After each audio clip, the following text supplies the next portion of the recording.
ભગવાને માણસને પાણી મફતમાં આપ્યું, પણ માણસે એ પાણીને બોટલમાં ભરી દીધું અને તેની કિંમત લગાવી દીધી. હવે આ બોટલમાં એ જ પાણી વેચાય છે. તેમાં નંબર 1 બ્રાન્ડ કઈ છે તમને ખ્યાલ છે? ટોપ 5 બ્રાન્ડ છે. ચાલો તેના પર આપણે ચર્ચા કરીએ. આ ઇન્ડસ્ટ્રીમાં જે લીડર છે એટલે કે જે અસલી ગુંડા છે એ બિસ્લરી છે. કારણ કે આપણે જે પેકેજ અને વોટર બિસ્લરીના નામથી જે ઓળખીએ છીએ ને, અને એને માર્કેટમાં સૌથી પહેલા જ આવ્યું હતું. બીજા નંબર ઉપર આવે છે કિનલી, જે 100 વર્ષ જૂની કંપની છે. કોકા કોલા ની પ્રોડક્ટ કિનલી જ છે અને તેનો માર્કેટ શેર 17%. હવે જો કોકા કોલા પાણી વેચતી હોય તો પેપ્સી ક્યાં પાછળ રહે? એમ તો છે નહીં, પણ વધારે પાછળ નથી. ત્રીજા નંબર ઉપર પેપ્સી બ્રાન્ડ આવે છે. એક બીજી છે જે એક્વાફિના છે. એક્વાફિનાનો માર્કેટ શેર છે 13%.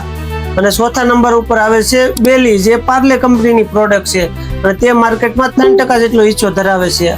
અને ત્યારબાદ તમારા મગજમાં જે પણ નામ આવે છે ને તે હિમાલયા, ટાટા કંપનીની, કિંગફિશર, આ બધી બ્રાન્ડ એક ભેગી થઈને બાકીનું માર્કેટ છે તે 26% છે. માર્કેટનો લીડર તે મુખ્યત્વે આ 4 કંપનીઓનો છે. શું તમને આ માહિતી ખબર હતી અથવા આ માહિતી તમને ઇન્ટરેસ્ટ વાળી લાગી હોય તો મનુ દોરીલાને ખાસ મિત્રો ફોલો કરવાનું ભૂલતા નહીં.